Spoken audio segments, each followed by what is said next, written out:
Well, hello everyone, welcome to the new studio. I hope you like it. I'm not sure I'll keep it this way, but this is pretty much the new studio for now. Anyway, more important things, this week's video. We're talking about this pen. This is the Diplomat Magnum. This is a pen that was kindly sent to me by my friend Jean. And before I got this pen, the most I could tell you about the brand Diplomat is, well, they're German, they make fountain pens, and they make that one fountain pen that's Art Deco styled and looks like a lemon squeezer. But apart from that, I didn't know that much about this brand, which means I was going into this review with a blank slate pretty much, which is nice. I don't get to have that experience too often nowadays.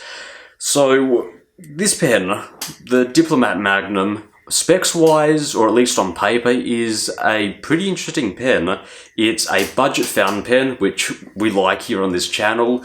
It's made in Germany, which is really nice. You know, the last thing I want to see is a German pen maker sending their pens off to China to be made. And at only $20, I think this is very interesting, but unfortunately it does put it in a bit of a hard place because it puts it up against a lot of competition from brands such as Lamy, Pilot, Kaweco, the Chinese pen brands, Parker, and all those pens have been here for a long time and they are tried and true and tested pens. So how does this pen stack up? Well, first of all, at least from a design perspective, I think they've gone the right way with their design. The last thing you want is just some generic forgettable fountain pen. This pen, at least design-wise, certainly stands out. It's unique. Certainly not the most, jump-out aesthetic pen, but I think it's very nice. Maybe sort of Bauhaus-inspired. Maybe, I think it's very nice. The colour of it, which I believe is a Goulet Pens exclusive, is also very nice. It's this vibrant purple, which changes colour depending on how the light strikes it. I think that's very, very nice indeed. However, when you do pick up this pen, the first thing you're going to notice is a few things. First of all, it's not very big, it's very light, and it's very thin. Specs-wise, this pen is only 130 millimeters long uncapped, which is not long at all, and it only caps to about 150 millimeters. And even worse for some people, this pen is very light. It's only between 13 grams capped and 6 grams uncapped, which makes it very light. And as well as that, when you hold it, you'll find out that it's a very thin pen, between 10 and 8 millimeters in diameter, which, for a lot of people, you either love or hate thin fountain pens. I'm pretty happy with using thin fountain pens, probably because I used 4-points most of my life, but for a lot of people, that really will alienate them towards this pen, which unfortunately pits this pen up mostly against this. This is the Parker Vector. Specs-wise and also price-wise, they're very, very similar.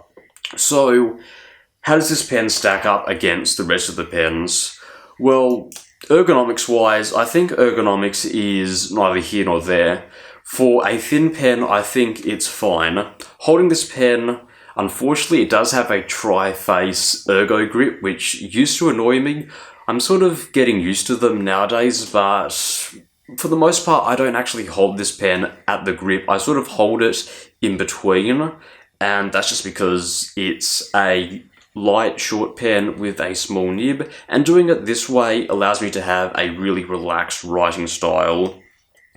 One thing that is annoying though, and I think is very unfortunate, is this pen doesn't cap that well. Even if you do push the cap on very tightly, it will wobble off. It doesn't post very nicely, and unfortunately, because so much of the weight is held within the cap, it's going to further alienate a lot more people, because writing with this pen, it's very, very light, and it's not very long at all. Having a pen that posts is generally really good, especially if the pen is light. So I think that's one of the big things that a lot of people should look out for when they're buying this pen. In terms of, the build of this pen, I think the build of this pen is pretty good. One of the things that I really like is they went for a more matte finish for this pen. There's a matte pattern, which is really nice, and if you have oily hands like I do, it means that this pen never gets slippery, which is really, really nice.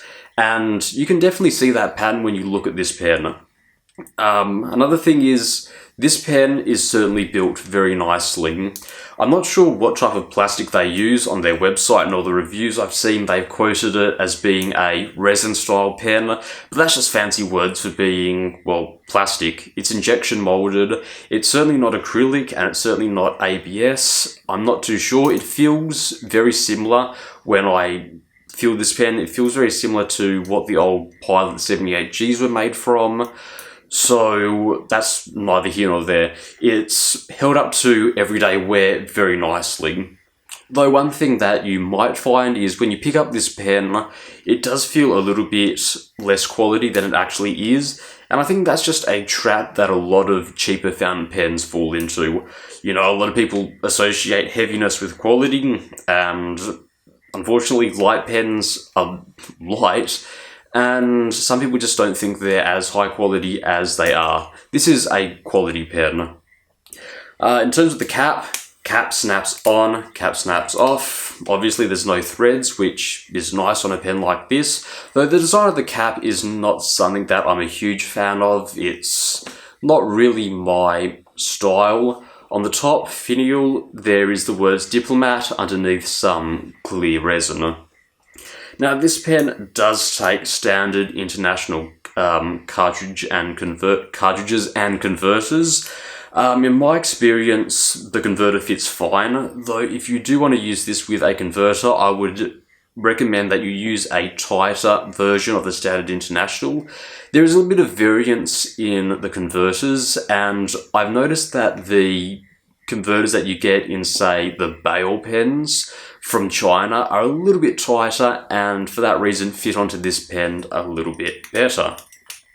Okay, so nib reviewing time. How does the nib stack up?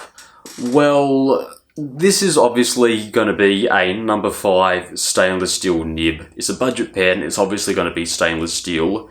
Now, my understanding is Yovo makes the nibs for these pens, and unfortunately, I can't say this is the best experience I've had with nibs from a budget fountain pen brand. And it really does pain me to say that, because overall I do like how these nibs write, but unfortunately out of the box it was certainly plagued with issues, certainly starting issues and writing issues and a bit of scratchiness. So out of the box, I had to readjust the nib slightly just to align up with the nib, just to align up with the feed better. And as well as that, I had to shim it just so ink would flow, which if you're a beginner, unfortunately, that's not the most intuitive thing, I guess. It's not the easiest thing, which is unfortunate because it is a budget pen, maybe aimed towards beginners. But unfortunately, I've seen these issues in a lot of different reviews, and that is really disappointing to see, especially on a Yovo nib, which is, my understanding, made in Germany. So I would have expected a lot more. However, when the startup issues were fixed, obviously, realignment and shimming, the performance of the nib, I think, was very nice. They didn't get the grinding spot on side strokes. It definitely is scratchy and you can hear it, but I think scratchy in a good way. It certainly gives the pen a bit of character, which is nice. However, if you have a little bit of, high grit sandpaper, maybe 7,000 or 8,000, you could certainly get rid of the scratch with a bit of practice, obviously. In terms of writing, though, my favourite thing about this nib is the flex that you can get from it, because it certainly isn't the most flex pen in the world, but I think if there's a nice middle ground between, say, Parker or Pilot, where there is a bit of flex, but you don't get that much line variation, and say Kaweco on their Picasso, where there's like tons of line variation. This fits a very nice sweet spot where if you push down, you can get some very nice line variation and contrast. But if you're writing, just generally, you're not going to get that much line variation. And it is a very nice sweet spot, which I'll show you in the writing sample. In terms of tipping, this is tipped in a European fine, and one thing that did surprise me is that this is certainly on the finer side for European nibs. It's obviously not Asian style hairline fine, but if you compare it to, say, Lamy, this is certainly on the finer side, and as a result, ink lasts in it a little bit longer. Okay, so with that done, I think we can jump into a writing sample. Hello everyone, welcome to the writing sample 4. This is the Diplomat Magnum. This has the fine stainless steel nib. The ink that I'm using is a bit of my own creation. This is Robert Oster's Australian Sky Blue with Montblanc Permanent Black. So sort of just a black ink with a bit of a bluish tone to it. The paper that I'm using is Clairefontaine paper. Quick writing sample.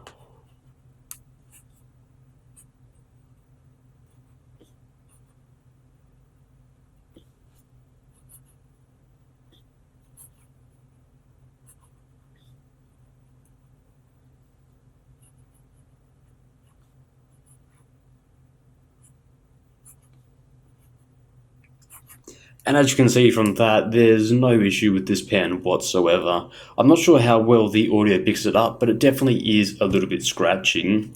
But apart from that, I can't really fault it at all. In everyday writing, it's very nice. There were no issues with it at all, no skipping. Obviously, it is on the finer side for a European nib. In terms of keeping up with faster writing,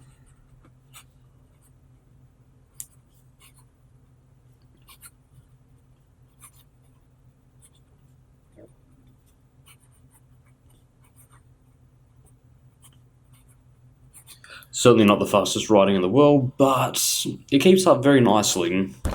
The one thing that I really do like about this nib is if you do slow down, you can get some very nice flex from it. You don't get it normally, but just slow down just a little bit. Quick, I did that.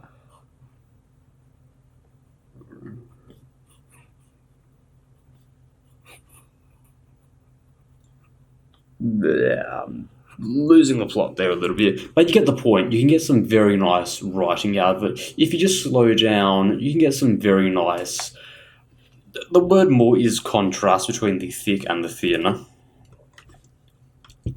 So if we just reposition it there, this is the pen with no flex, nib with no flex, full flex, no flex, and as we go in, we'll add a little bit more pressure.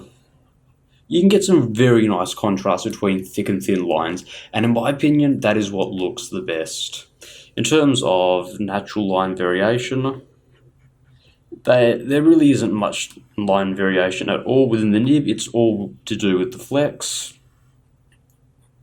In terms of scratchiness, it certainly is to do with the right side strokes. I don't know how well it's picked up, but certainly in the side strokes. But it's very nice. In terms of wetness, this is actually, I'd say, a little bit above average sometimes. The flow's a little bit inconsistent. Sometimes it is more wetter than normal. This is it on a more wetter day, but it's always around about here. In terms of reverse writing, this is just a terrible pen. European pens aren't generally renowned for being great writers. And the last thing I'll do is compare it to another nib. This is a Montblanc Fine Nib, so this is a Montblanc. And you can see, just from the outset, this is a lot thinner than the Montblanc whatever fine nib, Montblanc's there. You can see that the nib here is a lot thinner. So, how do I sum up this pen? Well, this pen was interesting. I'm very grateful that I was gifted this pen. I'm very happy that I was able to finally get my hands on a Diplomat pen.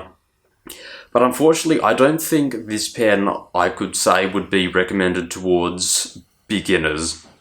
I think just because of the issues that I've experienced, and that a few other people have experienced with startup issues, I don't think this is a great beginner's pen, because it certainly takes, just a little bit of writing with a fountain pen to then be able to understand how to troubleshoot pens, and especially stuff like shimming, to get the tines a little bit further, to get more ink to flow down. I think that is something that is obviously not something that a beginner would be able to do very easily.